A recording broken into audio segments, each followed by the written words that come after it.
My name is Brent Wallerab, and I am the David N. Baker Professor of Music and Jazz Studies at the Jacobs School of Music.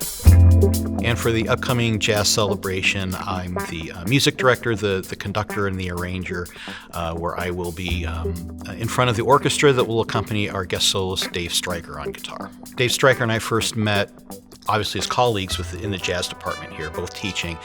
But our professional career outside of teaching really developed when we, in 2022, did a production for the local PBS station, the West Montgomery 100 birthday celebration. And that was with big band and strings, and it was televised. Ended up winning an Emmy Award. We're very proud of that. And the arrangements were for big band and strings, and I was conducting and Dave was playing guitar. It went really well. Dave and I hit it off. We really work very, very well together. Aesthetically, musically, we share a lot of values. And so we knew that after that really successful television production that we wanted to do something together. And in getting to know each other further, we found out that both of us are very passionate movie buffs, great fans of film. And so then the theme of creating a project surrounded around movie music was, it was just very obvious to both of us. When Dave and I realized that we wanted to do a record of movie music, of course, the first step is picking what music we're going to use. And that was a little daunting at first because there's so many directions that you could go.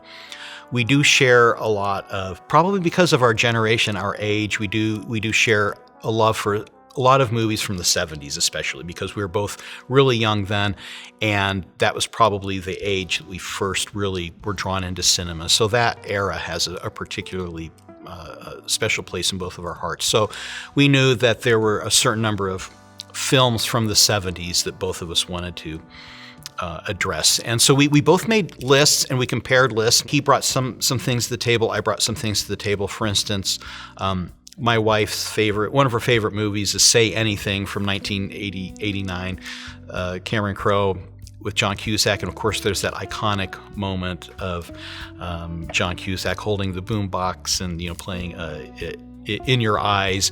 And I love that film too, and I love that music too. So In Your Eyes, Peter Gabriel is in there. Dave's wife loved Cinema Paradiso, another great movie from the 80s, and she loves the theme song from that. And so those suggestions, from our significant others played a big role, and we're really happy that we did those because they're great selections. Dave and I knew that we wanted to do some form of jazz combo with strings for the instrumentation. But we wanted to beef it up. I didn't want to go a full big band and strings. I wanted to pare it down to what I thought was the smallest studio orchestra size that you could get for the biggest results. Now, being a trombone player, I'm probably a little partial to the trombone section, so we decided on jazz rhythm section. So Dave on solo guitar, piano, bass, and drums. Then a full string section, in this case we had 17 strings, and a 5-piece trombone section. So that's the core of the sound. Between the rhythm section, a trombone section, and a string section, there's a tremendous amount of versatility. You could get everything that sounds very classical in nature, very cinematic in nature, but also it can sound very jazz and big band in nature as well. There's a little bit of trumpet and saxophone peppered in here and there throughout the record, but mostly it's trombone, strings, Dave, and a jazz trio, and I think we got a lot of variety out of that sound. So the process of writing the arrangements for a project like that, it's multi-step, multi-level, and you add another level when you're collaborating with somebody. And so Dave and I were collaborating from the very beginning. And the process that we used for this is once we picked the tunes, then Dave would go off and he would just sort of tinker around with the songs. And then he would send me audio recordings of just him solo guitar, just kind of playing through the tunes, which was really good for me because then I could get a sense of the energy he was going for, the rhythm, the tempo, the vibe.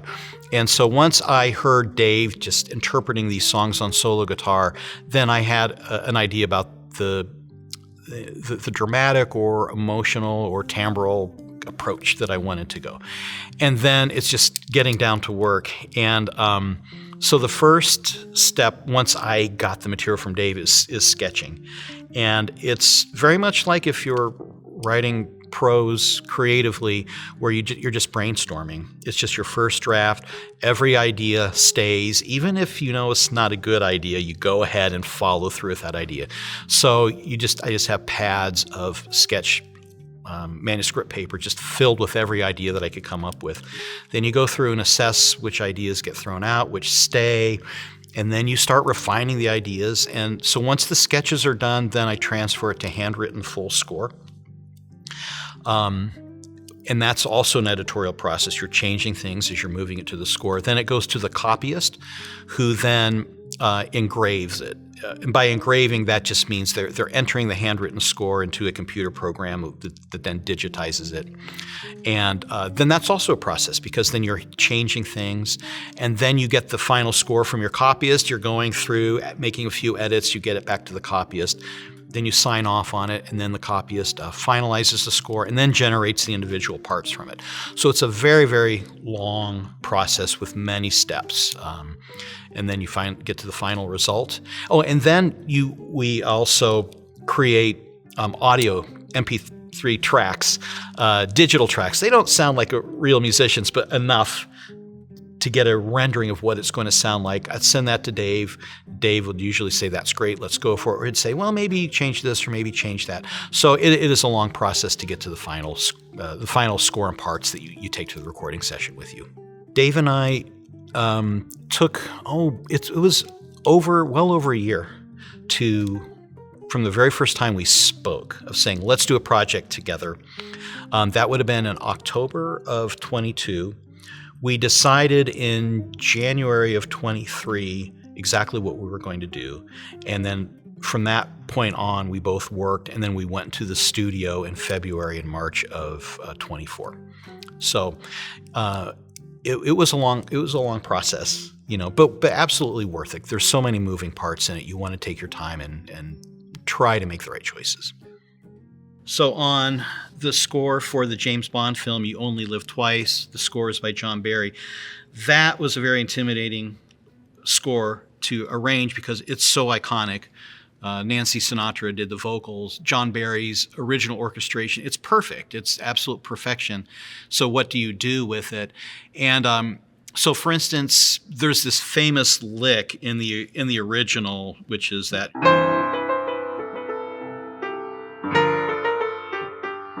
everybody knows. And so one thing, it's very simple, but it's effective, where you take the general idea of it, but you just develop it out a little bit. So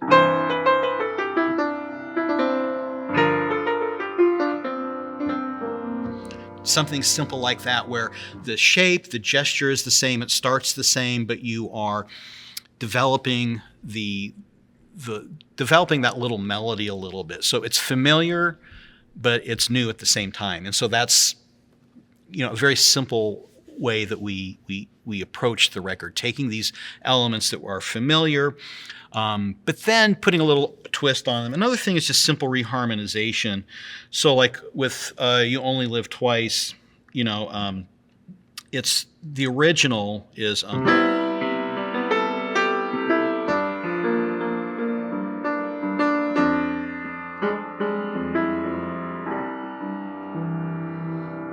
so reharmonization, you're adding new harmony to the melody, but the melody has to work with that new harmony. So an example might be like a.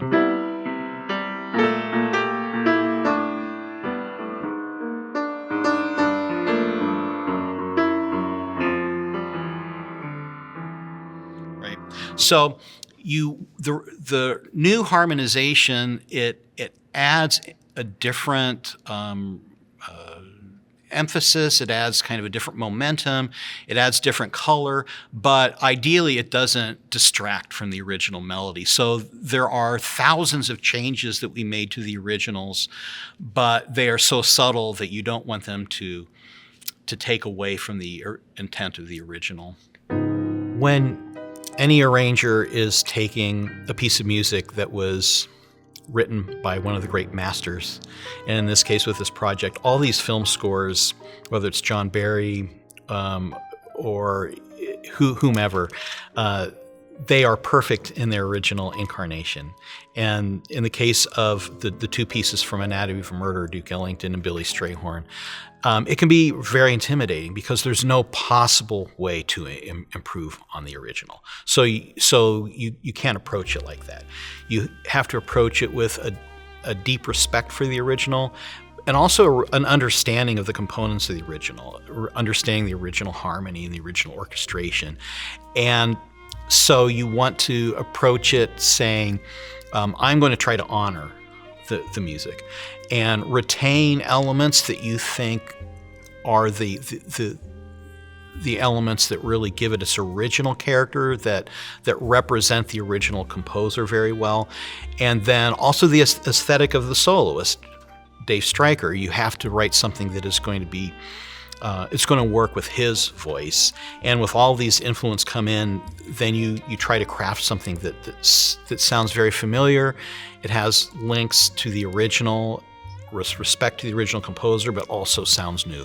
So you have to take elements of the original and then work with developing some of those elements, how to highlight some of those elements, maybe how to reharmonize them a little bit here and there. But yeah, you always have to have that original essence in the back of your head. It's not always easy to do, but a great respect for the original composers and the source material is a must.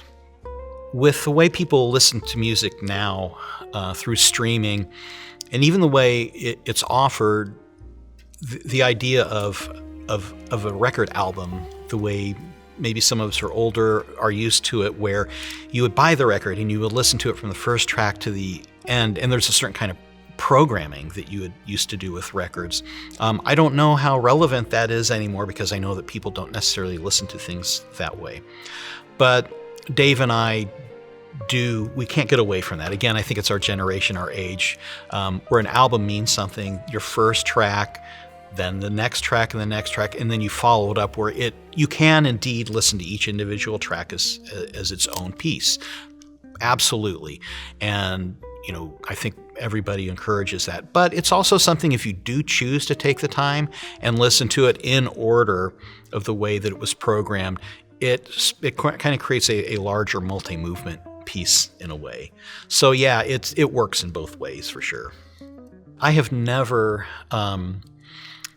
written for film, even though I'm a huge film fanatic and a great admirer of the composers, the wonderful composers over the many decades for film.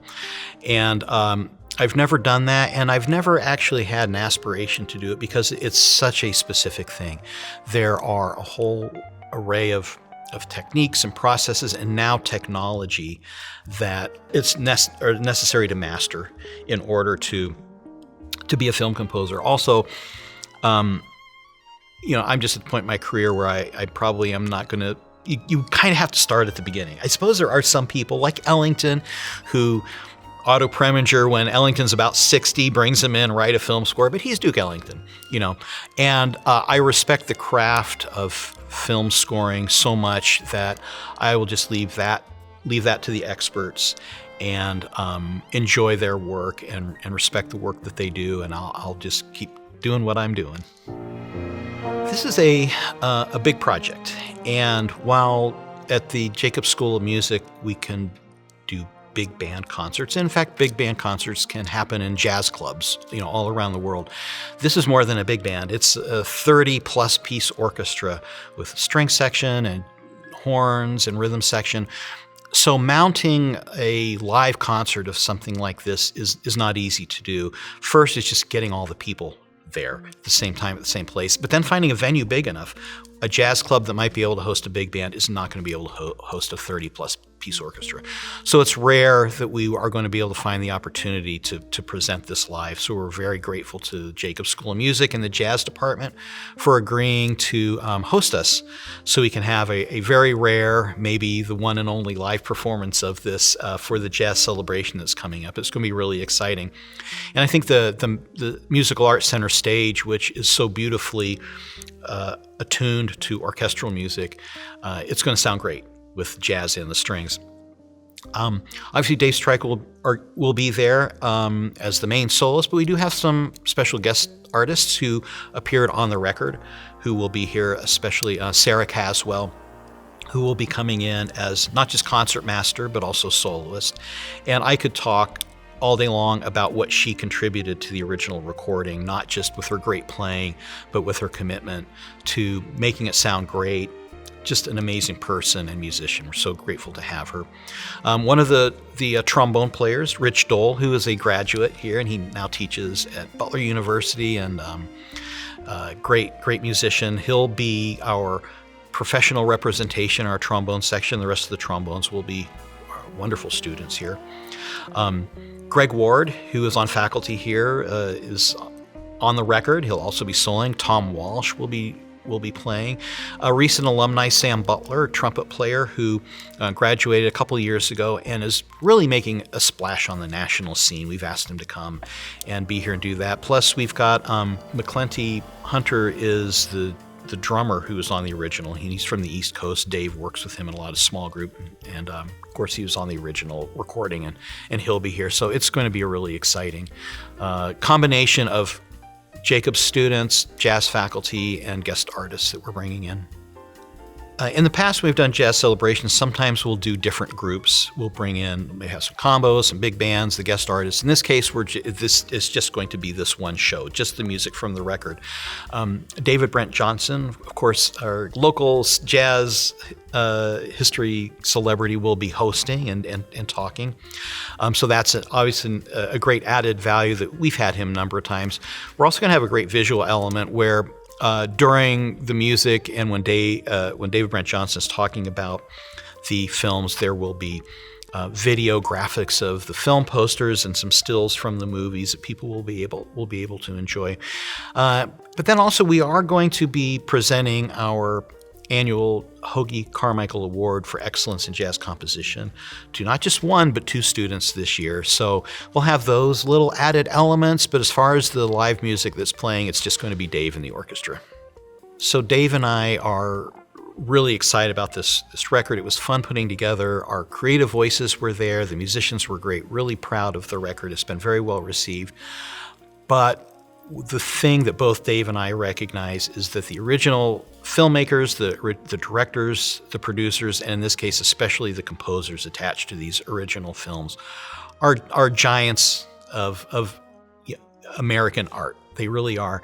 And so we hope that while people can enjoy our renditions, we also hope that maybe it will introduce some names of these great composers to the listeners who can have a little bit of recognition for Bernard Herrmann, for instance, Taxi Driver, and the other John Williams, for his original score to Deer Hunter, and John Barry, who wrote all those great iconic scores for the James Bond movies.